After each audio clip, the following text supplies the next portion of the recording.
Before 2020, life was really good. I didn't have too many expenses. I was living back at home the year 2021. I moved into an apartment with a small backyard, still paying 860 euros a month for, and that's without the other expenses. So let's say let's round it up to at least 1,000 a month that I'm paying for this spacious modern apartment with a tiny backyard, 10 minutes from the city center. The city center I haven't visited in years. All I've kind of been doing for the last few years is working and walking. So making sure, yeah, well, spending time with my dogs and working to pay the bills. The cheapest I ever rented an apartment in Belgium was about 550 euros a month. That was pre-pandemic. So after pandemic, before I moved into the new apartment, I was of course looking for properties, and I did need some more space. Well, not really more space, just more of a backyard, and I could only find things starting in those neighborhoods that I was looking at least for starting from 770 euros, and for that you got a tiny strip of something you would call a backyard.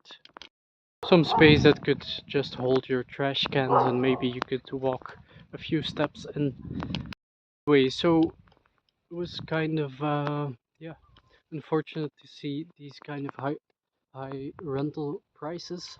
And at the time, I remember I was also just curious, looking at the prices to buy something. And at the time, even apartments, like well, modern ones in that area, sold for at least 200k. I think most were even to 300k, and the house prices were skyrocketing. So most of these properties were pushing 300, 400, 500, 600k. Out of whack that I started to lay out my options. So maybe I could have bought a plot of land for 20k and put on a mobile home or something. Really, I could go live in a van as well, travel a bit in a van. Uh, these this lifestyle was over romanticized on YouTube. But I can assure you, sleeping in a van that's not isolated or where there's not too much comfort is not a long-term solution. There's definitely people who really succeed at the van life, but they either spend a lot of money or a lot of work to make it into their homes, and then after a while they usually go back to a regular home. Maybe once they built out the brand and they saved up enough and all, and they've seen many places and experienced many things. So let's get back to the house prices, like or cost of living, and all in all. So ranging 770 to there's no, I would say about 1,000 a month for the things I was looking at for a single person. That's quite a lot. Definitely if you're working a payroll job, because at the time, unfortunately, the payroll jobs they haven't increased that much in terms of pay. I think I've seen a graph last, could be out of context, of course, but it compared the wages between the year 2004 and or 2007, well, let's say, and now, and the wages only increased about 27%.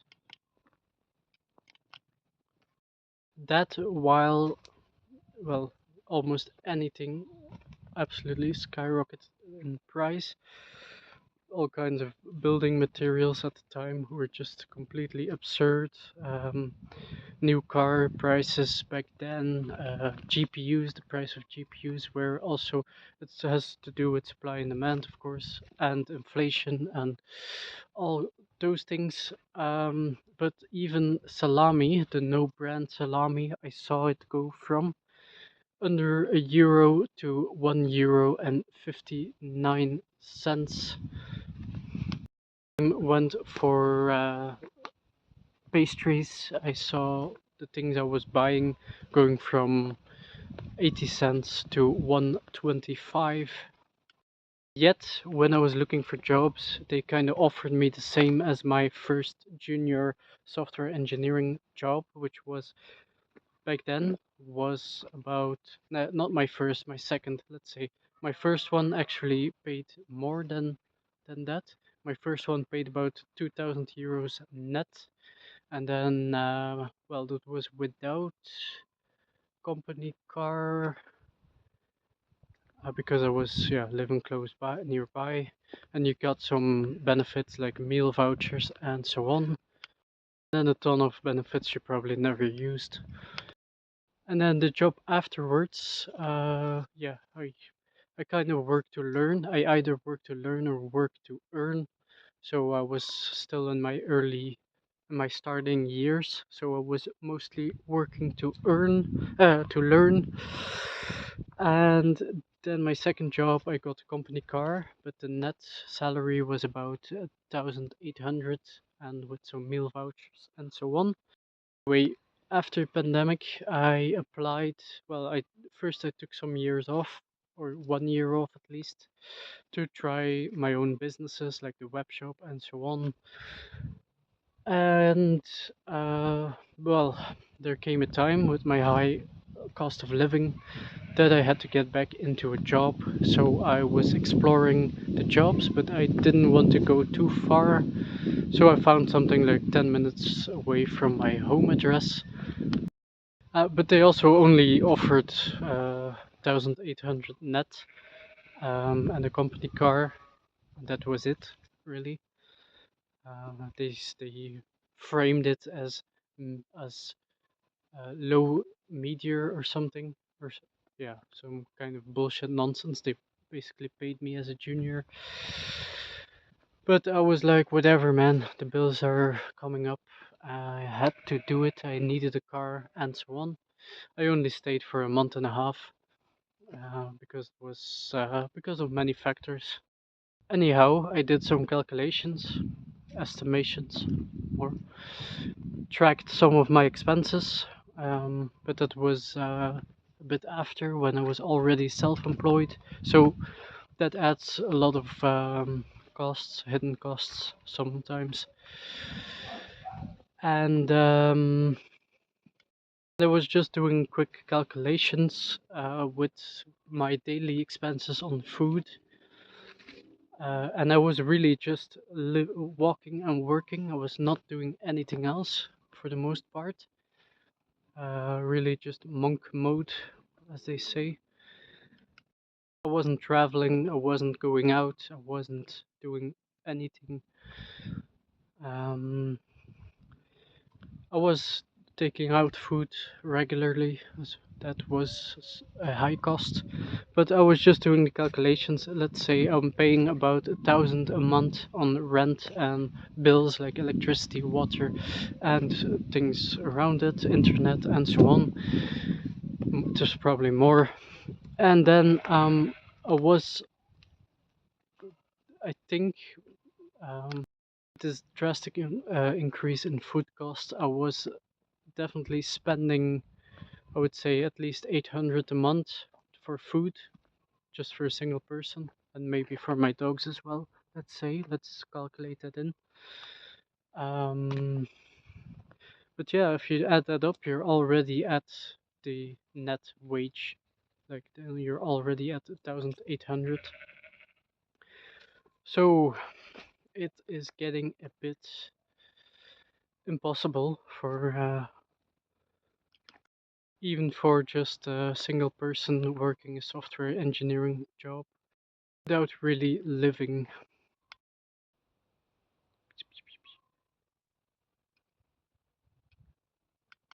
So not only the dogs have motivated me to keep going in life, to keep pushing for the next goal, to not be stagnant or passive or whatever. Also these creeping cost of living, some call it maybe lifestyle inflation, but yeah, it's also inflation overall. Um, And this is also one of the motivators for this YouTube channel because I'll be talking about, yeah, cost of living and what I'm going to do about it. I'm currently working as a freelance software engineer with doing AI related tasks. I can't disclose too much about that, but it earns really well. If you're freelancing, you can charge like 60, 70, or even more dollars an hour, euros an hour. So that adds up to at least 10 or 11K a month, depending on how many days there are in the month. Then, depending on which status, let's say, you have, like you can be just a solo one person business, let's say, or you could be some kind of entity, and it's differs about 30% in taxes. So I'm now paying about 60%. And so yeah, deduct that from the 10 or 11K when you're keeping about, let's say you keep 4K. Let's deduct the rent and the food prices and so on. Then I would keep about 2,000 euros. But in theory, that would be as long as the contract is ongoing. So the periods in between, you also have to cover, which is, well, so it could be a month or months without pay. While the social security still has to be paid every 3 months, so that's about that's pushing 900 euros for me, and I think that's just for starters. It's gonna go up. You kind of have to prepare for at least these costs as well. You have to calculate that in. So that would be on average 300, well, if it stays like that, 300 a month that I have to also set aside for that. But yeah, some months all costs can really just pile up, like insurance for your car. Then you have the rental, so that's 1,000, and then insurance for the car is about 600, and then maybe the license is expired, so that's could be 200, 300, 400, whatever, all of the licenses. And then yeah, they kind of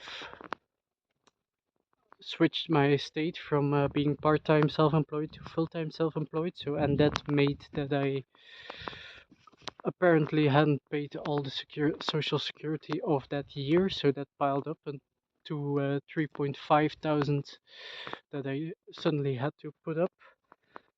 Then you have the accountant, which is about 400 to 800 sometimes per X amount of time, so per 3 months, I would assume.